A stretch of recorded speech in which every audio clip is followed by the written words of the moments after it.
Hello guys. तो आज हम थर्ड लेक्चर में कुछ नई बातें सीखेंगे सेट थ्योरी में। तो लास्ट लेक्चर में हमने एक्सरसाइज का एक क्वेश्चन सॉल्व किया था। तो देखिए आज जो हम बेसिकली काफ़ी इंपॉर्टेंट बातें सीखने वाले हैं हमारी सेट थ्योरी में।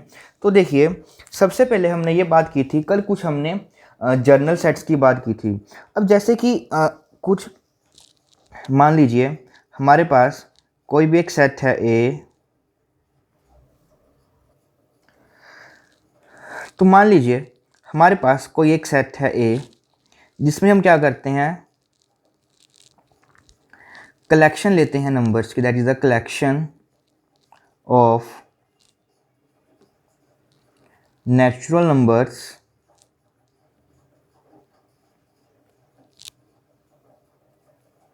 Less than 5। तो हमने कुछ नेचुरल नंबर की कलेक्शन ली। तो अब देखिए जो ये हमारे पास सेट होगा इसको हम रिप्रेजेंट कैसे करते हैं।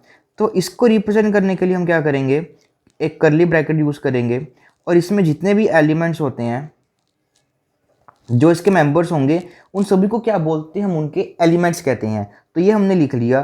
तो ये आ गया हमारे पास सेट आ जाएगा। ओके, तो जो ये हम मेंबर्स इसमें लिख रहे हैं इनको क्या बोलते हैं हम, सेट्स के एलिमेंट्स। इनको क्या कहते हैं हम, सेट्स के एलिमेंट्स कहते हैं। तो देखिए अब हमको क्या होता है कि अब हमको ये रिप्रेजेंट करना होता है कि क्या कोई एलिमेंट इस सेट का मेंबर होगा या नहीं होगा। ठीक है, तो उसके लिए हम एक सिंबल यूज़ करते हैं, that is this, that is belongs to. जो ये सिंबल है इसकी यूज़ आपको टाइम टू टाइम पड़ती रहेगी, तो इसको अच्छे से हमने सीखना है। अब जैसे कि देखिए जो मेरे पास वन एलिमेंट है वो इस सेट का एक मेंबर है, तो हम इसको लिखेंगे कि जो वन एलिमेंट है वो बिलोंग कर रहा है सेट ए को। उसी तरह से जो टू एलिमेंट है वो बिलोंग कर रहा है हमारे सेट ए को, थ्री है वो भी बिलोंग कर रहा है इस एलिमेंट को, और फोर है वो भी बिलोंग कर रहा है हमारे इस सेट को। तो ये हम यूज़ करते हैं बिलोंग्स का। तो अगर हमको ऐसे लिखना हो कि कोई एलिमेंट है उस सेट में बिलोंग नहीं कर रहा, तो उसके लिए हम क्या सिंबल यूज़ करेंगे, ये सिंबल यही रहेगा और इसमें हम इस तरह से एक लाइन लगा देंगे। तो इसका मतलब होगा कि हम ये शो कर रहे हैं कि वो एलिमेंट इसमें नहीं है। अब जैसे कि हमारे पास 5 एलिमेंट है, तो जो 5 है वो इस सेट का एक मेंबर नहीं है, तो हम इसको कैसे रिप्रेजेंट करेंगे कि that is a 5 does not belongs to set A. Okay, तो उसी तरह से जो 10 है that is it does not belongs to set A. तो दैट मीन्स हमको इस सिंबल का मतलब होता है कि वो एलिमेंट उस सेट को बिलोंग कर रहा है। अगर बिलोंग कर रहा है तो हम उसको मैथमेटिकली वे में इस वे से लिखेंगे, अगर वो उसको बिलोंग नहीं कर रहा तो हम उसको इस वे में लिखते हैं। ओके, तो होप सो आपको जो ये सिंबल है बिलोंग्स टू, इसका मीनिंग जो है आपको अच्छे से समझ आया होगा। तो आगे देखिए हम सेट्स को रिप्रेजेंट करने की वेज को करेंगे कि सेट जो होता है हमारे पास उसको हम कितनी वेज में रिप्रेजेंट कर सकते हैं। तो बेसिकली जो हमारे पास सेट होता है उसको हम टू वेज में रिप्रेजेंट कर सकते हैं। एक जो फॉर्म होती है उसकी फॉर्म होती है रोस्टर फॉर्म, या हम इसको टेबुलर फॉर्म भी बोल देते हैं, रोस्टर या टेबुलर फॉर्म। उसके बाद जो सेकंड फॉर्म होती है हमारे पास वो होती है सेट बिल्डर फॉर्म।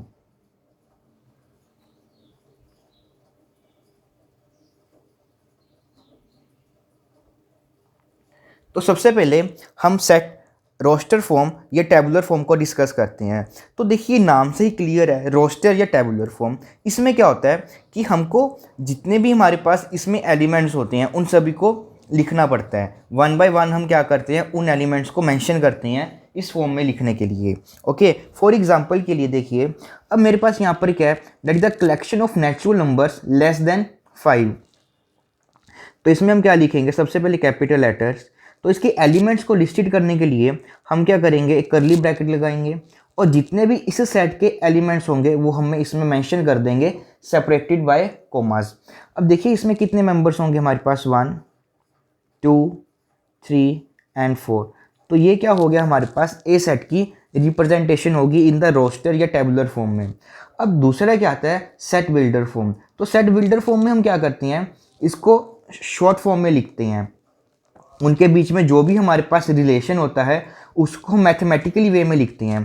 अब जैसे जैसे कि हम इसी सेट को अगर हम सेट बिल्डर फॉर्म में लिखेंगे तो इसको कैसे लिखेंगे, सबसे पहले हम लिखेंगे कि दैट इज़ एक्स, फिर उसके बाद हम ये मेंशन कर देते हैं, उसके बाद ये दो डॉट्स लगाते हैं, इसका मतलब होता है सच डैट कि इसमें हमारे पास x है, सच डैट उसके बाद जो एलिमेंट्स होंगे वो हमने मेंशन करने हैं। तो इसमें हम लिखेंगे such that x is a natural number, कि वो हमारे पास क्या होना चाहिए, एक नेचुरल नंबर होना चाहिए।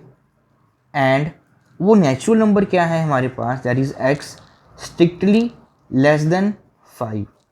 तो इसको हम अगर इस फॉर्म में लिखेंगे तो वो, अगर हम इस सेट को इस फॉर्म में लिखते हैं तो वो क्या बन जाता है हमारे पास, एक तरह से सेट बिल्डर फॉर्म में एक्सप्रेस हो जाता है। हम इसको इस फॉर्म में भी लिख सकते हैं, डैट इज़ हमारे पास एक सेट है x such that x belongs to natural number, ठीक है, x is a natural number तो बिलोंग्स का यूज़ करेंगे हम, that is x belongs to natural number and x होगा स्ट्रिक्टली लेस देन 5। इसको हम इस वे में भी एक्सप्रेस कर सकते हैं और इसको हम ऐसे भी लिख सकते हैं कि that is x belongs to natural number, कि x क्या है हमारे पास, एक नेचुरल नंबर में बिलोंग कर रहा है, सच दैट x लेस देन 5। तो जो सेट बिल्डर फॉर्म होती है इसको हम ऐसे 3 वेज में लिख सकते हैं, तीनों का मतलब एक है, बट जो हमारे पास ये वाली फॉर्म होती है वहाँ से हमारे पास सबसे कम्पैक्ट फॉर्म होती है, डेट इज़ हमको इसको लिखने में ईज रहता है, ठीक है, रेदर देन कि हम इसको लिखें। तो आगे हम जितने भी सेट्स को एक्सप्रेस करेंगे वो हम इस फॉर्म में लिखेंगे, that is x belongs to natural number and x less than 5। ये होगी हमारी उसकी सेट बिल्डर फॉर्म और ये होगी हमारी उसकी रोस्टर फॉर्म। ओके, तो इसी तरह से हम एक कोई और नंबर्स ले लेते हैं, एक और कलेक्शन ले लेते हैं समझने के लिए। अब की बार हम बी क्या कर लेते हैं, कलेक्शन ऑफ, एक बी सेट की एग्जांपल ले लेते हैं। उसमें हमने क्या किया, that is the collection of all even natural numbers. तो हमने अब की बार क्या किया, जितने भी हमारे पास इवन नेचुरल नंबर्स हैं उनकी कलेक्शन ली। तो रोस्टर फॉर्म में हम कैसे लिखेंगे, तो इसमें सबसे पहला मेंबर क्या होगा हमारे पास 2, उससे अगला 4, उसके नेक्स्ट 6 एंड 8, और उसी तरह से ये ऐसे ही चलता जाएगा। तो हम इसको ऐसे डॉटेड वे में शो कर देंगे। तो ये सेट जो था हमने उसको रोस्टर फॉर्म में लिख लिया, तो उसकी जो रिप्रेजेंटेशन होगी तो ऐसी होगी। अब इसी सेट को हम क्या करते हैं, हमारी सेट बिल्डर फॉर्म में एक्सप्रेस करते हैं। तो सेट बिल्डर फॉर्म में इसको एक्सप्रेस करने के लिए हम क्या करेंगे, सबसे पहले हम ऐसे करते हैं, इसमें हमारे पास x सच डैट, हमारे पास एक ऐसे नंबर एलिमेंट्स पड़े हैं सच डैट x किसके इक्वल होगा। अब इवन नंबर्स को हम कैसे रिप्रेजेंट करते हैं, डैट इज़ अ 2n,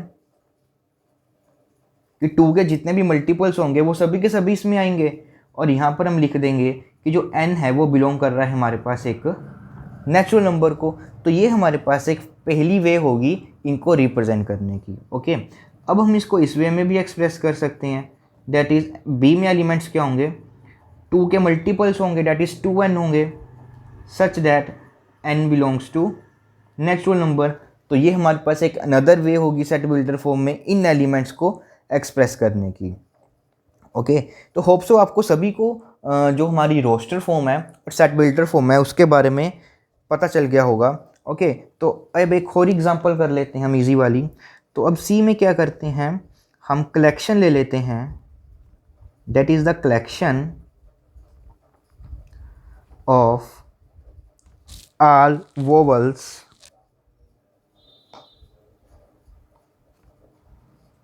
इन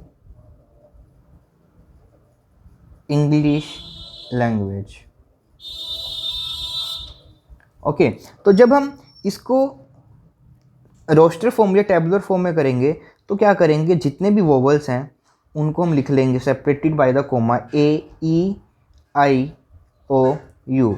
तो इसमें बेसिकली रोस्टर फॉर्म में हमको सभी एलिमेंट्स को लिखना पड़ता है, मेंशन करना पड़ता है कि यही हमारे पास क्या आ रहे हैं, वो सभी के सभी मेंबर्स आ रहे हैं। इसको हम यहाँ पर लिख लेते हैं, इसमें हमारे पास सी एलिमेंट्स आ जाएंगे, ए E I O and you.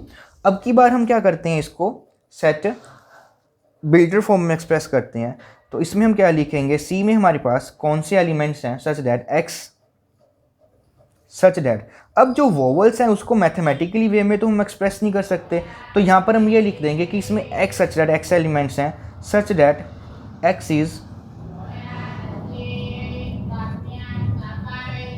क्या होगा हमारे पास, वो वोवल होगा इन इंग्लिश लैंग्वेज। तो बेसिकली हमने जब किसी भी सेट को हमने रोस्टर फॉर्म में एक्सप्रेस करना है तो उसके एलिमेंट्स को लिस्टेड करना है, और अगर किसी सेट को हमको सेट बिल्डर फॉर्म में, उसी सेट को अगर हमको सेट बिल्डर फॉर्म में एक्सप्रेस करना है तो हम उसको इस मैथमेटिकली फॉर्म में लिखेंगे। ओके, तो आगे हम कुछ एग्जांपल्स एक्सरसाइज के क्वेश्चन को सोल्व करेंगे अगले लेक्चर में, जिससे आपको और भी क्लैरिटी होगी कॉन्सेप्ट्स की।